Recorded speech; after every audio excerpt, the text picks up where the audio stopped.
El miedo es una emoción natural y poderosa que afecta a las personas de diferentes maneras. Es decir, tiene unos efectos tanto a nivel físico como a nivel emocional, pero también a nivel cognitivo. Los efectos del miedo pueden variar según la intensidad, la duración a la que se esté expuesto y también a la situación en específico que lo está desencadenando. Tenemos diferentes respuestas que se presentan cuando estamos frente a esta emoción.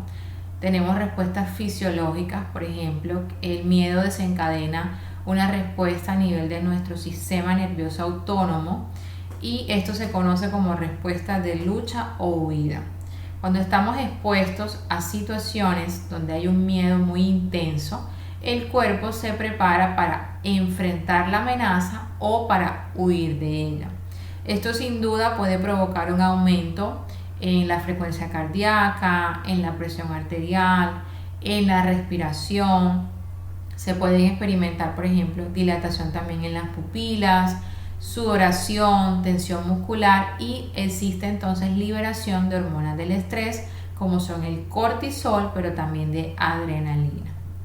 El miedo puede generar una amplia gama de emociones negativas, es decir, lo acompañan algunas otras alteraciones, por ejemplo, como la ansiedad, el nerviosismo, la preocupación, el terror o incluso el pánico. Estas emociones suelen ser paralizantes y pueden dificultar la toma de decisiones correctas o racionales. Cuando alguien experimenta miedo, es común por eso que busque, por ejemplo, evitar la situación al máximo o evitar ese estímulo que lo está causando. Y esto sin duda puede limitar la capacidad de una persona para poder enfrentar desafíos o enfrentar problemas y puede ocasionar que el paciente tenga estas conductas evitativas, es decir, evita a toda costa situaciones importantes o incluso podría optar por aislarse. El miedo puede afectar sin duda la forma en que pensamos y procesamos la información, en el sentido de que puede generar la aparición de pensamientos irracionales, pensamientos totalmente distorsionados o negativos, y esto lo conocemos como sesgos cognitivos. Estos sesgos cognitivos van a influir entonces en la percepción que tenemos de la realidad y también en la toma de nuestras propias decisiones. Cuando el miedo, por ejemplo, es crónico o es intenso, el impacto que tiene a nivel de nuestra salud es muy significativo, sobre todo a nivel de la salud mental.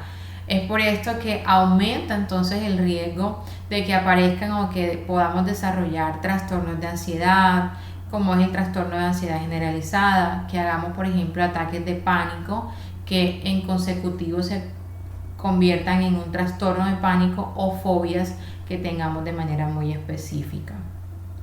También existe una afección del miedo cuando tenemos pues unas relaciones interpersonales, pues empieza a generar dificultad en la comunicación que tenemos con otras personas y entonces empiezan a crearse unas barreras emocionales que dificultan esta conexión con los demás. Es por esto que algunos pacientes optan entonces por aislarse.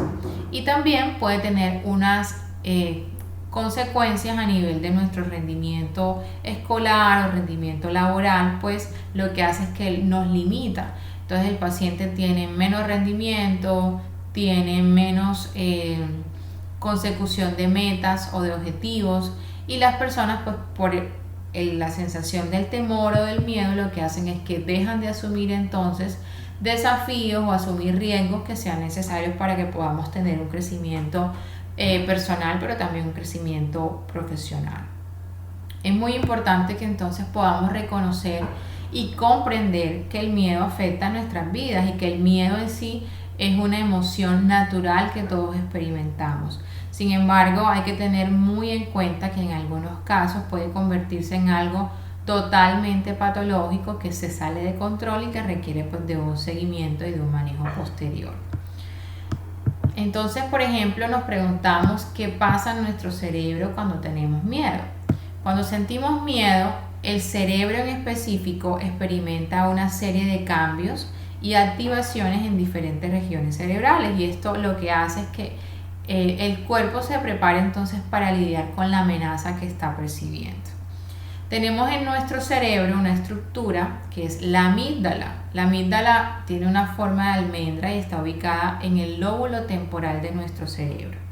Ella juega un papel importantísimo en la regulación de nuestras emociones, especialmente en el miedo y la ansiedad. Entonces, cuando estamos frente a una situación amenazante o un peligro inminente o potencial, esta amígdala lo que hace es que se activa rápidamente y envía entonces señales a otras partes de nuestro cerebro para que se genere toda esta respuesta de lucha o huida.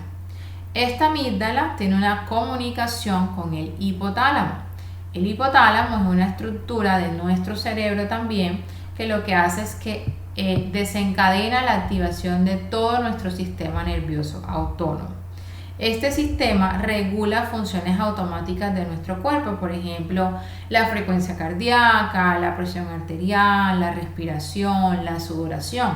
Es por eso que cuando estamos frente a una situación amenazante, se activa el miedo, nuestro sistema nervioso autónomo se prepara para enfrentar la amenaza o huir de ella, pero además entonces aparecen todos estos síntomas físicos que son muy característicos cuando estamos asustados. Entonces empezamos a sudar, nuestra presión arterial se puede aumentar, nos aumenta la frecuencia cardíaca y eso explica el por qué tenemos todos estos síntomas. La amígdala también está conectada con nuestro sistema endocrino, que es aquel que maneja todas nuestras hormonas. Entonces lo que hace es que induce la liberación de todas las hormonas del estrés, donde tenemos el cortisol y tenemos la adrenalina. Entonces todas estas hormonas viajan al torrente sanguíneo y lo que hacen es que aumentan la energía, aumentan la alerta y el cuerpo está preparado para responder de manera muy rápida frente a la amenaza. Dentro de nuestro cerebro tenemos una zona que es la corteza prefrontal. En esta parte del cerebro está todo el razonamiento, ahí está toda la toma de decisiones que nosotros hacemos y también hay una regulación de nuestras emociones. Pero cuando estamos experimentando un miedo muy intenso, la amígdala puede entonces inhibir la función que tiene la corteza prefrontal. Entonces esto dificulta que el paciente o la persona pueda pensar con claridad.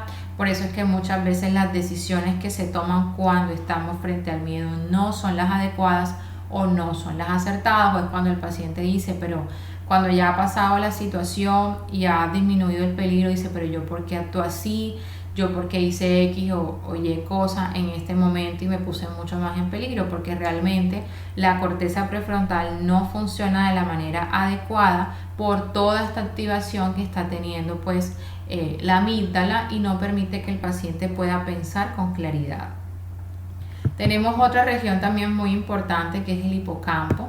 El hipocampo es una región pues donde se activa también una respuesta muy importante, pues tiene un papel crucial tanto en la formación como en la recuperación de los recuerdos.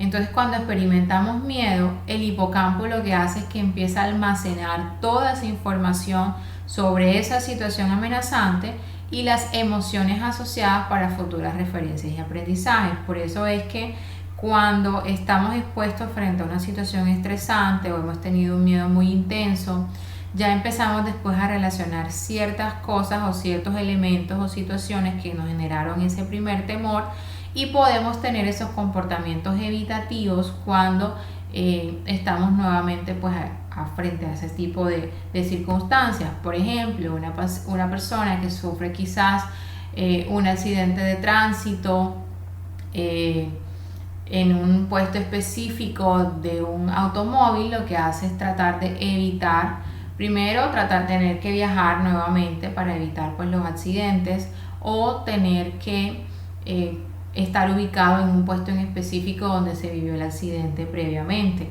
o un paciente, un individuo que haya tenido por ejemplo una sensación donde haya sido robado, evita por ejemplo caminar por cierto sector o se pone alerta cuando ve a algunas personas que hacen digamos movimientos o tienen comportamientos similares a las personas que realizó el atraco. Entonces son comportamientos evitativos precisamente por todos esos recuerdos que se han almacenado allí a nivel de nuestro hipocampo.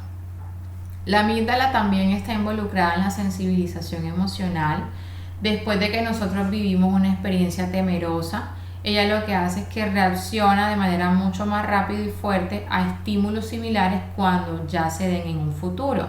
Y esto puede conducir entonces a que las respuestas emocionales en un posterior momento sean mucho más intensas y rápidas que de pronto en esa primera experiencia que tuvimos. Estos procesos en el cerebro pues trabajan en conjunto y lo que buscan es preparar el cuerpo para responder a este miedo y protegerse ante una amenaza inminente.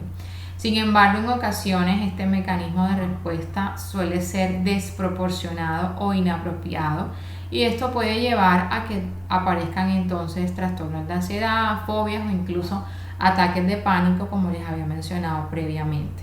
Tenemos que entender que nuestro cerebro funciona y responde al miedo para poder abordarlo de manera efectiva y adaptativa. Sin embargo, existen momentos donde este miedo se convierte en algo totalmente patológico que genera disfunción en el paciente, que genera disconfort, que genera mucho malestar o incomodidad, y es allí donde debemos pedir ayuda para hacer el abordaje en específico que tú necesitas para abordar este tipo de situación. Si te ha gustado este video, por favor no olvides suscribirte a mi canal, darle like y nos vemos en una próxima edición. Hasta entonces.